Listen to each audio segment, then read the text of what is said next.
Na porta da Casa Branca, o secretário do Tesouro dos Estados Unidos, Scott Bessent, falou sobre a tarifa que recai sobre o Brasil.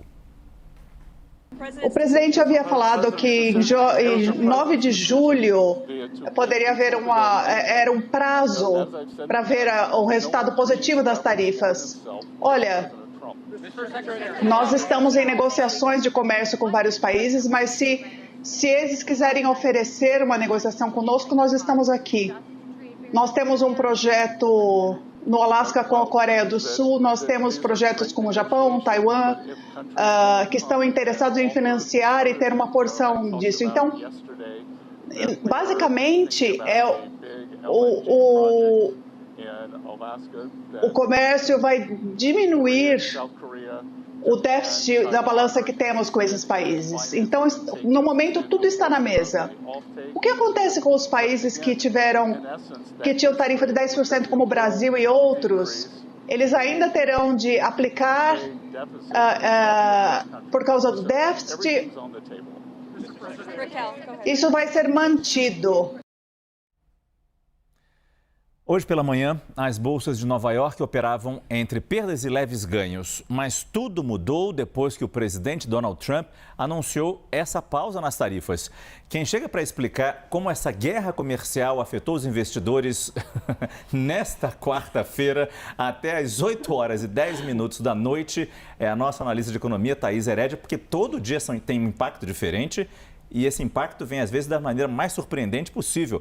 Como é que foram as movimentações ao longo do dia em Wall Street? Thaís, boa noite. Márcio, boa noite para você, boa noite a todos. Olha, a gente bate e rebate no comportamento do mercado porque é o termômetro mais aquecido, né? Aquele que traz, que se comunica ali com essa sensação que o Donald Trump tem provocado de mudanças o tempo todo. O mercado é sempre assim, né, com volatilidade. O problema é a intensidade da volatilidade que os mercados estão sentindo. Agora, se isso está mexendo com os investidores, imagina, Márcio, como é que isso está mexendo na vida dos empresários, dos pequenos empresários, que também não conseguem mais fazer plano nenhum. Então, é um conjunto de reações em que o mercado financeiro é apenas a ponta.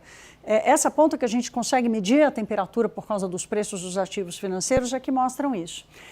Hoje foi um dia diferente, né? Apesar dessa característica de fundo, de volatilidade e de incerteza continuar, porque Donald Trump, antes dele anunciar o recuo nas tarifas, porque vamos falar português correto aqui, foi um recuo. Donald Trump sentiu que ele precisava voltar atrás. O que ele fez hoje foi voltar atrás. Então, antes dele anunciar esse recuo dele, ele fez uma postagem na rede social, na Truth Social, acho que a gente tem aqui, você chamou a atenção dela logo na abertura do Prime, tá aí, ó. Este é um bom momento para comprar. Comprar o quê? Aí, para bom entendedor, meia palavra basta. O mercado inteiro entendeu isso, assim, por duas vertentes. Primeiro, será que ele está mandando um recado para a gente comprar? E o outro, ele está doido? Porque como que a gente vai comprar com esse grau de incerteza, né? É óbvio que as ações estão baratas. A gente falou disso aqui ontem, da necessidade do mercado assentar um pouco, refazer as contas, recalcular o fundamento do preço, né? Mas essa postagem dele chamou bastante atenção.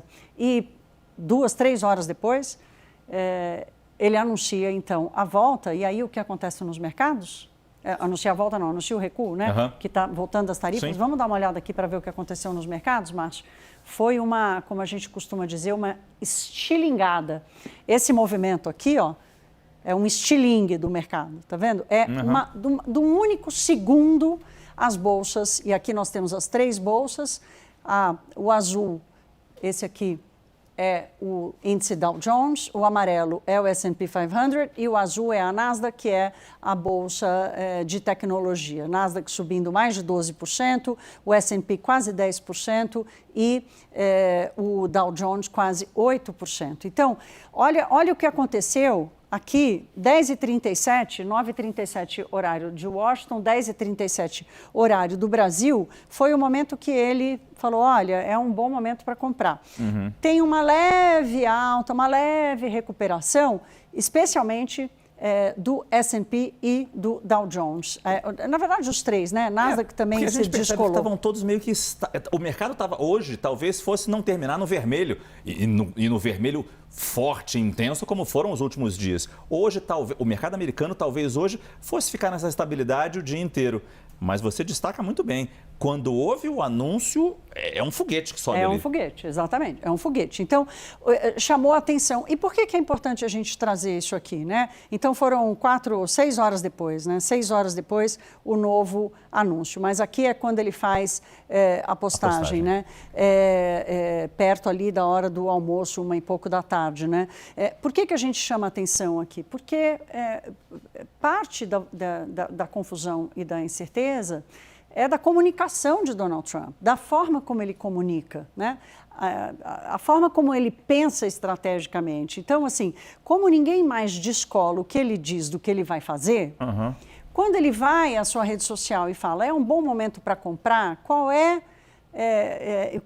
que objetivo ele estava fazendo isso, né? É o que os investidores todos estão se perguntando, né, Márcio? Isso aumenta a volatilidade, aumenta a incerteza. É óbvio, a gente não pode levar essa recuperação do mercado como uma reversão dessa incerteza, né? Uma volta à tranquilidade. Não, nós estamos muito longe disso. Eu comecei aqui a nossa conversa, Márcio, chamando a atenção para o tamanho do estrago, o tamanho do custo, para o pequeno empreendedor, o dono de uma cafeteria, de uma farmácia nos Estados Unidos, até os grandes produtores, Nike, Apple, essas todas que têm sido usadas como exemplo. Ninguém consegue mais planejar nada, porque as coisas essenciais estão mudando o tempo inteiro. E os preços juntos com ela, juntos com a essência da política econômica de Donald Trump. Então, o clima de insegurança e incerteza está mantido. O que o mercado fez hoje foi respirar um pouco aliviado e realocar os preços. E é interessante como ele se vangloriou hoje, nas 3 vezes que ele esteve junto com jornalistas lá na Casa Branca, em 3 momentos diferentes,